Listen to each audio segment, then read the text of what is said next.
stricter about it because it also requires ongoing use to maintain effectiveness. Better than minoxidil, or same? Well, it's different because it's been shown to stop hair loss, not really produce a lot of hair or full hair. So if you can get, but hair follicles are programmed to basically just little growing machines. So if you can stop the things that's killing it, that hair can recover. As long as there's some hair left in the follicle, all viable hair loss treatments require that there be some hair left in the follicle. So any area that's shiny bare is not going to see much result with any treatment. So what does it look like when there's hair left in the follicle, but you're bald still?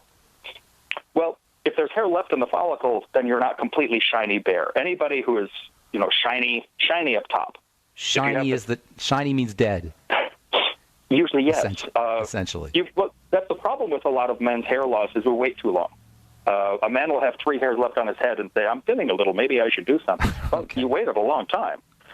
What is it about hair, Jonathan? As a hair expert, why do we love hair so much? What is it about hair? Boy, I don't know. I think we equate it, for men and for women, we equate a lot of hair with youth, vibrant vitality, health. Someone with a thick, rich head of hair just looks youthful and vibrant and healthy. It doesn't have anything necessarily to do with that, but that's what we equate it with. We associate it with youthfulness. You do. A 30-year-old man who's completely bare on top, in our minds, he looks 50. Now, there's nothing wrong with looking 50 if you're 50, but not a day before. Okay. All right. I think that's one of the main things. So you got the third secret here, and I'm intrigued by this, and this is actually what you guys are about, apparently. Tell us about low-level light therapy. Well, low-level light therapy has been around for different medical applications for decades, actually.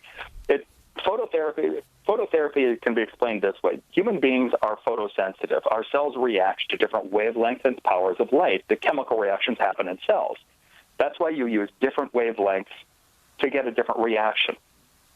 For many, many years, dermatologists are using, say, blue light, a specific power and wavelength of blue kills bacteria, so they use it for acne treatments. Mm-hmm. Red light seems to have the broadest and widest medical applications. Mm-hmm.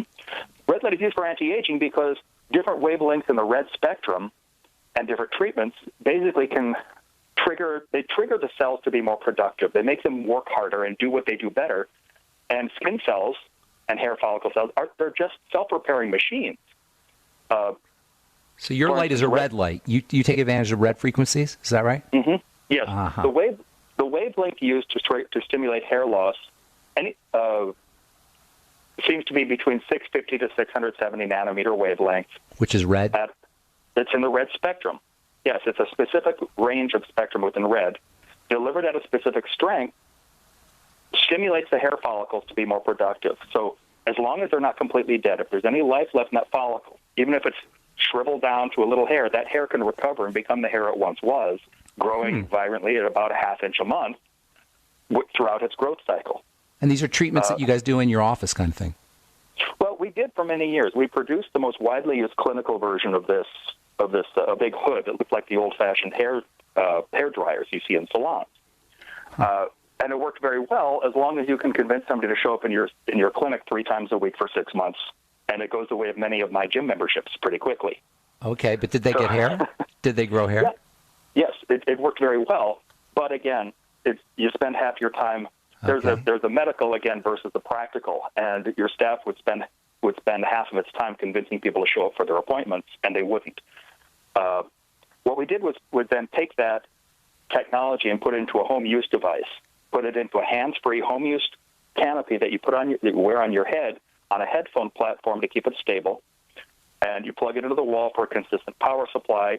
Push a button. Basically, you can do it now at home, like a lot of these treatments are going home use because they require such consistent use over time. We then subjected it to 2 double-blind, placebo-controlled clinical studies, published those results and the studies in peer-reviewed medical journals, submitted to the government, got FDA clearance for men and women. Remarkably, in our clinical studies, everybody in the non-placebo group grew hair to different levels. Some people a little, some people a lot. The average clinical result was 35 to 37%. I want to hear about the lot. I want to hear when you say a lot. People actually, let me just digest this, okay? You're saying you have a home device that people can buy, and some people who use it grow a lot of hair. Is that correct? Yes. Yeah. Huh. That's very interesting. I can talk about.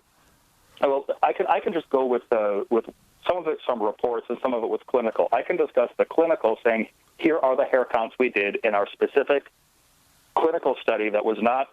It wasn't a consumer survey saying how many of you think you grew hair, which is what a lot of these things that people are looking at actually are. The 4 to 5 people reported. Don't tell me what you report. Sit down and count the actual results. So the actual clinical results for the iGrow was 35% more hair in men, 37% more hair in women in 16 weeks of treatment. And it's called an iGrow? What did you call it? It's the iGrow hair growth system, which you can see on www.igrowlaser.com. It's a home use. The letter I, G-R-O-W. Correct. It's a home-use, low-level light therapy system that has been clinically tested and FDA cleared for genetic hair loss in men and women and showed remarkable results in the clinical studies. Now, what that 35 to 37% more hair in 16 weeks translates to visually, some of it has to do with the individual. 10 pounds on me doesn't look like 10 pounds on you, for instance. But yes, it's a significant change. Now, hair loss is progressive. When you experience genetic hair loss, it gets worse fast or it gets worse slow. It always does. It doesn't get better on its own. We don't use them. So if over the course of 6 months you actually see more hair, not less, that's a good sign something is working. That's pretty cool. Now, have you explored using red pigments with this device to amplify the red frequencies, like keratines or anything like that, astaxanthin, those kinds of stuff, those kinds of Yeah, it doesn't. Yeah, we haven't because it doesn't seem to. It hasn't really seemed to affect results a huge amount. There's a specific wavelength and power that seems to be optimal, and exceeding that. For instance, the treatment protocol we use for the iGrow is put it on your head and push the button every other day, 25 minutes for about 4 months. Well, what if I do it every day? Well, you can. It doesn't seem to increase the results. You plateau. In other words, you reach a saturation point where you don't get any more better. We're out of time, Jonathan, but that was very, very fascinating. iGrow.com, is that what you said? iGrow.com? iGrowlaser.com. It retails there at $695. There's a 6-month satisfaction guarantee, but certainly you can go on iGrowlaser.com and feel free to email us or call us, and we'll be happy to answer questions to make sure that it's appropriate even before you buy. Thank you so much, Jonathan. Jonathan Graff of Pure Sciences. It's iGrow.com. Grow some hair. Thanks for listening, friends. I'm Pharmacist Ben. Have an awesome, wonderful, beautiful day. We'll talk to y'all later.